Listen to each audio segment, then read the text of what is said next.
Hey, what's going on, everybody? So I do have my Splinterland shirt on today, but I'm going to be talking about a different NFT project that I've covered a couple times on the channel, more in the past, and they were actually the first team that hired me. But I've still been following the project, and I do these updates for anyone that got into it because of me. But right now, we don't have any kind of deal, so they're not paying me for these videos. But I still like the project, so hopefully you stick around and learn more about the Seascape project. Now, this game is a NFT game, but it's nothing like Splinterlands, nothing like any of the games where you're going to play and battle and earn. It's more about understanding their entire ecosystem and playing the game that they've created within their ecosystem. So we'll go over the entire game. We'll show you one new functionality that they've introduced, and I'll touch on the fact that we just started Season 3 of the NFT Brawl, so it's the best time to kind of get into the project if you haven't got into it at all, because they just started allowing people to start minting NFTs, and we're reaching the last few hours of the staking pool, which will be ending for a while because we'll be in the minting, trading, and combining kind of phase of the game, and we'll get more into that as we get into it a little more. But first, we'll just start off here with going over their medium really quick. So this is the Seascape Network project. They are on two chains, both Ethereum and Binance Smart Chain, and I do think they will eventually integrate more chains. So you can do all of these things with your MetaMask wallet on either Ethereum or Binance Smart Chain. Now, obviously, there is, in theory, some better rewards. Or it's cheaper to work on Binance Smart Chain. So I think that's where more people interact. Because of that, though, there are some things that might be pay a little bit better on Ethereum because less people use it, and everything is done with a rewards pool given to each event on each platform for each season. So I'll give you an example of that as we get into it, and we're going to touch base really quick on everything, and you're going to see me actually go ahead and claim my rewards for the staking.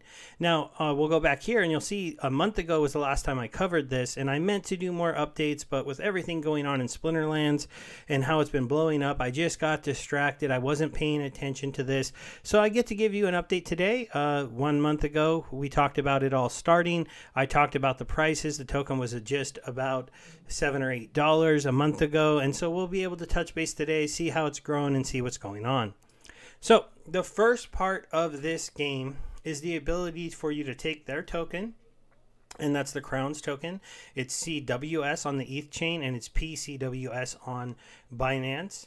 And it's going to be staked either against ETH or BNB, and then you can stake it on their platform to earn more of the same token at a APR that varies with how many people are in the pool and when you get into the pool. Because currently, if you look at it, we're looking at over a 200% APR, which is not bad at all, along with the fact that if you get one entire liquidity token and put it in and have it there for at least 24 hours, they're letting you claim a free NFT. So this is something that's pretty cool, and I'm going to try to take advantage of this, assuming I have enough PWS to actually get one liquidity token. I need to double check how many it takes to get a full liquidity token, and then if I can, I'll definitely stake it for a day because the token has been holding price pretty steady, and we'll be going over the chart to kind of show that. So this is where the game would start. You take an initial investment, you buy some poly crowns, you put them into their liquidity pool. As you can see, each season the amount of them that they issue per week changes, and they last about 30 days. So this season started last week where you could stake at this rate, and then they'll start a new season of the rating, and this rate will be higher, lower. It changes. It's variable. It depends a lot on how many cards get burned in the ecosystem and how many tokens are getting burned in the ecosystem, because they have some mechanisms for them to get burned when people use them to either mint NFTs or use them to do other functionality. So let's go ahead and now touch base on the Brawl system. So this is the Brawls that just started today. You have the first day of the new season. So I've covered this in the past, and so there is a complete playlist on these if you want a more in-depth view at the NFT Brawl. But the basic idea here is that you can mint NFTs for at least 1 crown to 10 crowns. The more crowns that you spend, the better chance you have of getting their rare NFTs. They have a board here that makes it very clear. If you only spend 1 crown, you only have a 1% chance at a legendary. If you spend 10, you get a 10x on that. But the big difference here is you have a 87% chance of only minting a special with 1, while if you were to spend 10, you would have a 85% chance of getting at least a rare, an epic, or a legendary. Also, if you're paying more because you're someone who invests more, then you get to play around with the leaderboard. Now, this critical rate we'll touch on really quick. On your 5th mint, so let's say you mint 4 NFTs, on the 5th one, you get these rates. So if you're doing 10 on the 5th rate, on the 5th mint, you're guaranteed to get at least a rare. Because see, this goes down to 0. But if you're spending 1 each time, then when you get to the 5th time, you now have a, this goes down to 73% chance. So you get a better chance of getting a rare, epic, or a legendary. The legendary is twice as much chance.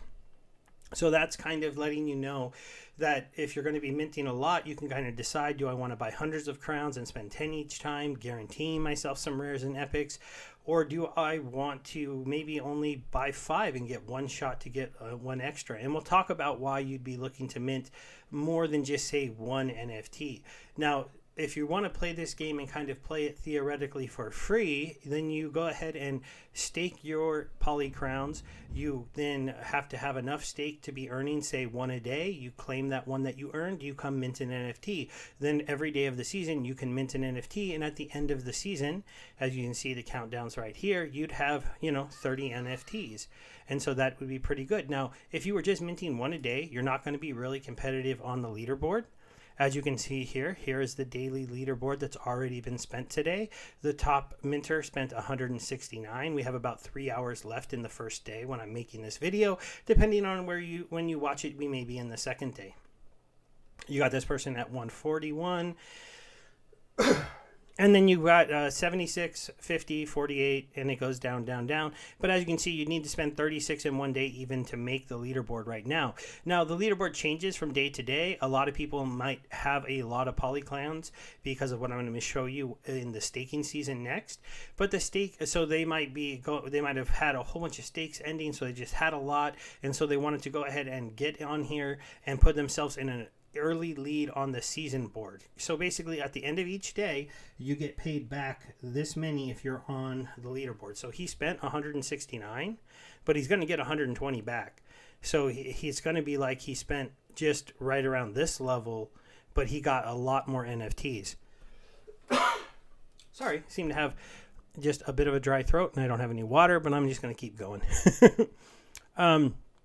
So we'll look at the season leaderboard. For now, they're going to show you... Oh, they're doing it actually on NFTs minted. So this is a change. So I'm glad I came over here and looked at this. So if you're only doing 1 at a time and you spent 41, you could actually still go ahead and be up here in the top of the leaderboard for how many have been minted. So that's going to be an interesting thing to see, because you're not just going to be able to buy your way to the top of the leaderboard. It's going to be who wants to go ahead and get more into the ecosystem. I think I like this a little bit better. It used to be crown spent, but this will let people want to maybe come and try to mint a lot of single ones, and then you might still pull a legendary if you were to mint 41. In theory, if you minted 100 NFTs, you'd get at least 1 legendary card because of the 1% chance. And since you'd have a couple times where you had twice as much chance to get 1, you might even net 2. But when you're building in percentages, you never know, right? It could just, you get none. So this is the NFT Brawl. If you mint an NFT, it's a fun little process. I'm not going to show you guys today because I don't want to go through that, but I am going to show you the staking saloon. Looks like I have to refresh this one. Sorry. So the staking saloon is what you do with the NFTs, because after you have them, you can either trade them on a couple different marketplaces, the main one being the bakery swap one, but there's a couple different ones that are out there. They're pretty easy to find, but every season, and so this one's ending in 10 hours after the NFT, about a week or 2 into the NFT Brawl, they start a staking saloon season. You come and stake your saloons and your your NFTs. So I staked 3 of these, and you earn crowns. So basically, these ones are just regular specials. These are the worst ones that you can get when you mint. So these ones, in theory, only costed me 1 poly crown. I had to do a little bit of trading to get 3 of the same one, because when you're spending just 1, you're not going to mint the same one all the time. But people will sell them for about the price of a poly crown if they're the regular special ones, which is around $9. So I'd sell mine for $9 or $10, and then I'd buy one for $9 or $10 until I had a matching set, because a matching set is the easiest combo to get a bonus on your claim. So as you see here, I have about 11 PSW. In my older video when I first staked these, the pay rate per day was 1, but I told you it would go down as the more people staked, because basically your stake gives you an amount of power, and then it's your power over the total power times the amount per day. This is how much you get. I went all the way down to 0.18, but it was a trending down throughout the season. I got, as you can see, in about 30 days, I got 11. So I was really averaging like 0.3 a day. So a little bit more than this. I only got that high rate probably for like a day or 2, and then it started to go down as more people staked. So when you claim these, you do a claim all, and we'll go ahead and claim them. I could have left them here for another 10 hours to earn a tiny bit more, but I'm going to go ahead and confirm this so I can go ahead and use my poly crowns and get a little bit going. Now, I did end up staking these on 2 accounts. There's no problem with that. If you pay the BNB and you have the NFTs and you move them around from one account to another, you can stake on multiple accounts. And so that's where I got this, the ones I have, and now with this I have 24. So in theory, last season I spent about 6 poly crowns, and I got those 6 NFTs. I think I actually minted maybe 10, but now after a season of staking I have 24. So this is how the game works. You try to get more poly crowns and then more NFTs, and theoretically you take a little bit of profit at the right time with the extra crowns that you have. So now we can go ahead and get into the newest thing that they added to the game, and then we'll touch base on just a couple more things, including the price. Try to wrap this up in about 15 minutes maximum. But this is the Seascape form. This is the new way that they have made a way to make a special NFT. As you can see, there's a bit of a Roman theme to this, and you are able to go ahead and get into 2 things. You can stake SPS, which gives you a bonus. Let's go through the how to play here. So you fuse old scapes to mint new ones. You choose 5 scapes to fuse into generation 0 scapes. So basically you can take some of the newer ones and mint them together. And you can stake CSWs to improve the stake quality. Burn special combos to get exclusive Roman scape Palladius. Okay, so basically this season has ended for this, but the way that it would kind of work is that you could stake your CSW here, and then you could put 5 in here that are the new generation ones that aren't from the generation 0 one, and then you could mint them together. And then if you wanted to, if you put together a special combo, then you were able to mint this really special legendary NFT. And as you can see, if your combo had gold cards, you could earn a gold one. This is how you can earn an epic one. This is how you can earn a that's probably a rare, and this one's probably the special. So it's all specials and 1 epic. So this was something I didn't really play with, so I didn't really get into it. We'll go ahead and hit the store. This is showing you the Treasure Island store. This is one of the other ones, so that you can see that there are some for sale, and they do vary in price. You'd have to kind of look. Like this one's pretty expensive at a quarter of a BNB, but these ones are only 0.02 BNB for these specials. And so I'd have to do the math really quick to kind of compare about how much they are. But like I said, we normally see them trade at around the price of a crown, to a little bit more, to a little bit less, because why buy one for say $15 if I can mint one for $9? I'll just go ahead and go mint one. So we'll go through a little bit more. Like I said, here's the NFT Brawl starting. This I didn't cover much, and I didn't do a video about, because they did these special mystery boxes and kind of these zombie-ish themed NFTs on the Binance NFT marketplace. But I can't use the Binance NFT marketplace because I'm a US citizen. So I'm not allowed to use it, and so I just didn't really look into this. I tried at first and I couldn't get logged in, and I didn't want to try to use a VPN to do this because I'm just not someone who's into doing that. I know some people say, hey, just do that, it's no big deal, but it's not something that I'm currently talking about.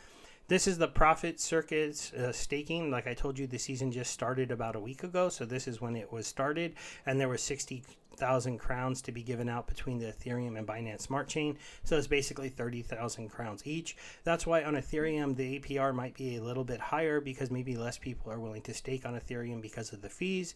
Fees are okay now if you do it at the right time over there, but still they're not anywhere as cheap as Binance. So most people might be wanting to stake on Binance just so the fees aren't a big issue. But then if they push the APR low enough, then it is better to maybe move your crowns over to Ethereum.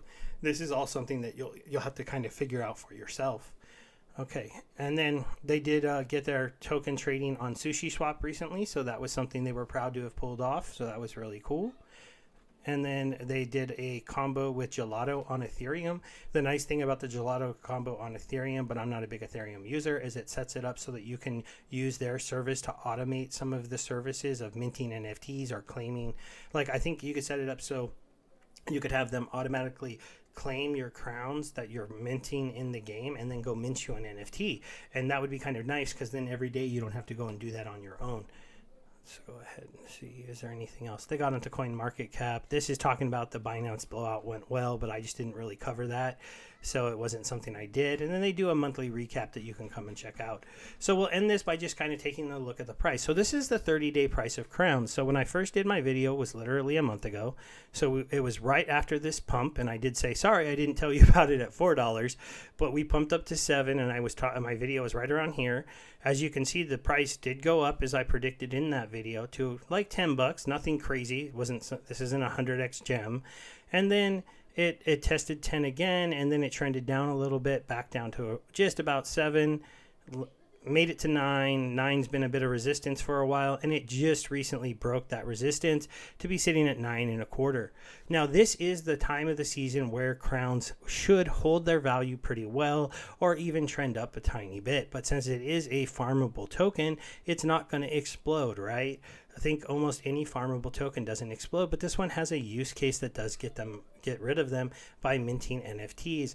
And because the NFT Brawl season just started, and you saw people already spending hundreds and hundreds of crowns, maybe a total of almost 1,000 crowns burned today, you're going to see people start to come out and pick up a couple crowns here and there if they want to mint a couple NFTs to get ready for the next staking season. So this is one of the times when I think that right now is a good time to, take a look at where you are in this game if you're playing it, or maybe go ahead and join it if it's something that you think that you would enjoy. But like I said, it's not really a game, an active game. It's a game of another kind. Do I go into the pool when the APRs are correct? Do I pull my liquidity out before maybe the token heads down? Did I get lucky in the brawl? Do you play for the leaderboard, or do you just go ahead and mint enough to get ready to do your 3 staking in the staking saloon? Or do you want to play the game to maybe be able to get a bonus power here, so you don't earn 12 tokens like me in a season? You maybe earn hundreds of tokens by getting really legendary and epic monsters to put in here in a set. See, as you can see, the different powers of all the different cards are listed here. If you go ahead, oh no, these are the ones I still have.